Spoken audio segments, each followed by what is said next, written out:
और अब एक और बड़ी खबर, सोने के दामों में रिकॉर्ड तोड़ इजाफा हुआ है। कई शहरों में गोल्ड प्राइस 90,000 के पार पहुंच चुका है। दिल्ली में 24 कैरेट सोना 90,183 रुपए पर पहुंच चुका है 10 ग्राम। चांदी के दाम में भी जोरदार उछाल देखा गया है। कई शहरों में चांदी का भाव 1 लाख के पार पहुंच गया है।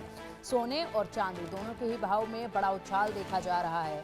और ऐसे में अब जब इस साल के अंत में शादियों का सीजन आएगा तो ज़रूर यहाँ पर जिनके घर में शादी होगी उनके जेब पर बड़ा असर पड़ता नजर आएगा, क्योंकि फिलहाल जो दाम है उनमें भारी उछाल देखा जा रहा है। हालांकि उस वक्त तक अगर कोई गिरावट दर्ज की जाती है तो राहत की सांस ली जाएगी, लेकिन फिलहाल जो उछाल देखा गया है उसके बाद ज़रूर यहाँ पर सोने के दाम में रिकॉर्ड तोड़ इजाफे के बाद लोगों की चिंताएं बढ़ गई हैं। कई शहरों में गोल्ड 90,000 के भी पार जा चुका है और इसी के साथ चांदी के दाम में भी जोरदार उछाल देखा जा रहा है। कई शहरों में चांदी का भाव 1 लाख के भी ऊपर पहुंच चुका है। सोने के दाम में जिस तरीके से इजाफा हुआ है, ऐसे में 90,000 के पार कई शहरों में रेट पहुंच चुका है। दिल्ली की अगर बात करें तो यहाँ पर 90,183 रुपये 10 ग्राम रेट अभी फिलहाल गोल्ड का बताया जा रहा है। तो देखिए जिस तरीके से ये सोने के दामों में इजाफा हुआ है गोल्ड मार्केट में, ऐसे में अगर बात की जाए तो बड़ा उछाल ये देखा जा रहा है। हालांकि पहले से ही यहाँ पर जो है भारी उछाल देखा गया था, लेकिन अब एक बार फिर से ये मार छेड़ी जा रही है। सोना 90,000 के पार हो चुका है कई शहरों में और दिल्ली में भी ये जो दाम है वो ऐसे ही हैं। और जिस तरीके से ये रेट में बढ़ोतरी हुई है उसके बाद लोगों के अलग अलग प्रतिक्रियाएं भी सामने आई हैं, क्योंकि यहाँ पर अब गोल्ड खरीदना इतना आसान नहीं रह गया है। साथ ही साथ चांदी की बात करें तो गोल्ड के रेटों में तो उछाल आया ही है, लेकिन जो चांदी का भाव है वो भी बढ़ चुका है। अब देखिए दिल्ली में 90,183 24 कैरेट गोल्ड का ये दाम है जो कि 10 ग्राम का बताया जा रहा है। मुंबई की बात करें तो मुंबई में 90,037 24 कैरेट 10 ग्राम गोल्ड का ये प्राइस है। जयपुर में 90,176 24 कैरेट गोल्ड और ये दाम है 10 ग्राम का। इसी के साथ 90,199 24 कैरेट गोल्ड शहर लखनऊ, अलग अलग शहर अलग अलग दाम।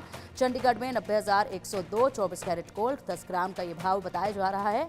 और आप देखिए दिल्ली में 183, यानी कि 90,000 के पार तो सभी शहरों में है, बस थोड़ा सा ऊपर नीचे जो है वो बदलाव रुपयों में देखा जा रहा है। लेकिन अगर बात की जाए तो यहाँ अब देखिए चांदी में जो उछाल आया है 1 लाख के पार पहुंच चुका है। मुंबई में 1,06,500 किलो में चांदी जो है वो मिल रही है। जयपुर की बात करें तो यहाँ पर भी 1 लाख से ऊपर ही है, 1,07,600। और इसी के साथ लखनऊ की बात करें तो 1,08,100 ये दाम जो हैं वो सामने आ रहे हैं अलग अलग शहरों से। चंडीगढ़ की बात करें तो 1,06,600 रुपये किलो यहाँ पर चांदी पहुँच चुकी है। यानी कि जो चांदी के दाम हैं वो भी जा चुके हैं अब लाख के ऊपर। चांदी महंगी हो चुकी है, चांदी खरीदना भी अब लोगों के लिए इतना आसान नहीं है, क्योंकि गोल्ड के प्राइस तो अक्सर ही उछाल देखा जा रहा था, जो कि हाथ से निकलता ही जा रहा था सोना तो अब, लेकिन अब ये दामों में और बड़ा उछाल आया। साथ ही चांदी को भी अपने साथ आसमान में लेता अब सोना नजर आ रहा है। अब चलिए इसी पर अधिक जानकारी के लिए अर्थशास्त्री आकाश जिंदल जी हमारे साथ जुड़ गए हैं। आकाश जी, बड़ा उछाल जो है वो देखा जा रहा है गोल्ड के प्राइस में, कई शहरों में 90,000 से ऊपर पहुंच चुके हैं दाम, और वहीं चांदी के जो प्राइस है उनमें भी बड़ा इजाफा देखा जा रहा है। जी हाँ पिंकी जी, देखिए आज हालात क्या है, ग्लोबल इकोनॉमी में कई तरह की घबराहट है, तकलीफ है। तो जब भी ग्लोबल इकोनॉमी में रिस्क बढ़ता है, टेंशन बढ़ती है, घबराहट बढ़ती है, तो गोल्ड को एक सेफ हेवन एसेट माना जाता है, उसकी तरफ बाइंग लोगों की बढ़ती है। अभी रशिया यूक्रेन वॉर की उम्मीद थी कि समाप्त हो जाएगी जब डोनाल्ड ट्रंप साहब ज्वाइन करेंगे, लेकिन अभी उसको लेके कोई सॉलिड नहीं आई है, कोई कंक्लूसिव इंफॉर्मेशन नहीं आई है, तो वो रिस्क और अनसर्टेनिटी बढ़ा रहा है। दूसरा, अभी इसराइल का इशू भी अभी सुलझा हुआ है। तीसरा देखें, उसके अलावा एक टैरिफ वॉर यूएस से शुरू हो गई है। यूएस ने जिस तरीके से टैरिफ्स लगाए, रेसिप्रोकल टैरिफ्स, रिटेलिएटरी टैरिफ्स की बात हो रही है, यानी ग्लोबल इकोनॉमी बहुत रिस्क है, घबराहट है, अनसर्टेनिटी है, एंग्जाइटी है।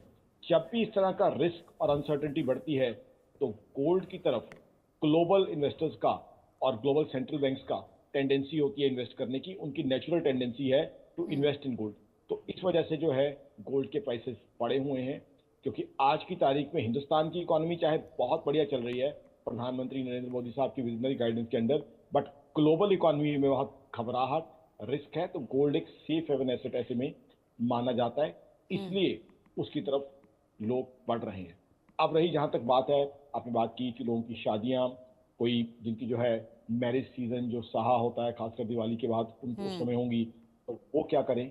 तो वहां उनको मेरा एडवाइस ये है, देखिए जब भी ज्वेलरी शेप में गोल्ड हिंदुस्तान में लिया जाता है तो वो लॉन्ग टर्म के लिए लिया जाता है, क्योंकि ज्वेलरी के साथ हम हिंदुस्तानियों का इमोशनल कनेक्ट भी होता है। 25 साल 30 साल होल्डिंग होती है, और जनरली तो कई बार तो ये करता है कि एक जनरेशन भी दूसरी जनरेशन को पास ऑन करती है। तो ऐसे में क्या होता है कि लॉन्ग टर्म होल्डिंग ऑटोमेटिकली आ जाती है।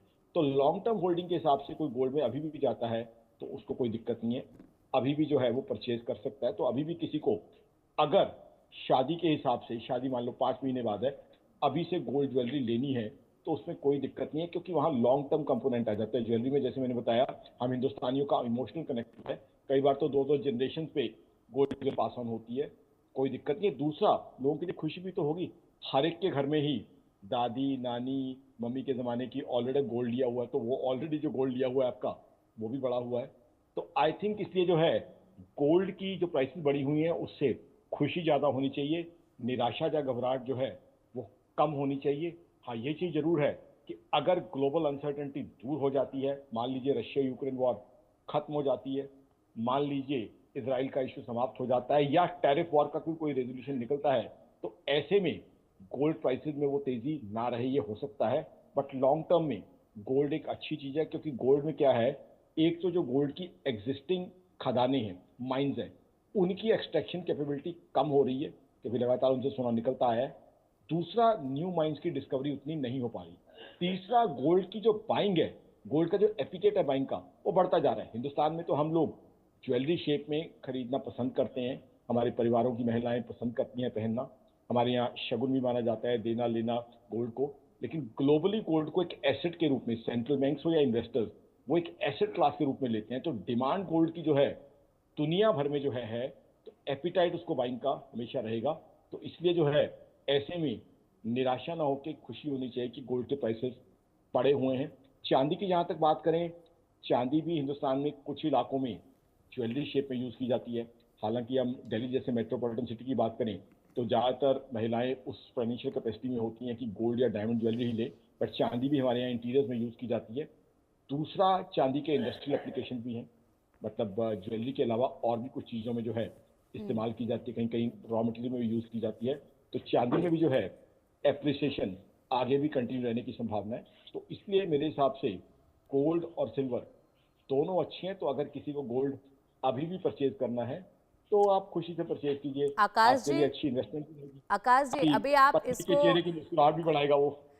आकाश जी, अभी आप गोल्ड के दामों में जो बढ़ोतरी हो रही है उसको आप काफ़ी पॉजिटिव बता रहे हैं कि निराश मत होइए, बल्कि खुशी की बात है, क्योंकि जो आपके घर पर गोल्ड है उसके बारे में भी सोचिएगा। लेकिन अधिकतर लोग ऐसे भी होते हैं जिन्होंने अभी तक गोल्ड में इन्वेस्ट नहीं किया, इन्वेस्टमेंट के तौर पर भी देखा जाता है, जिस तरीके से आप भी बता रहे थे।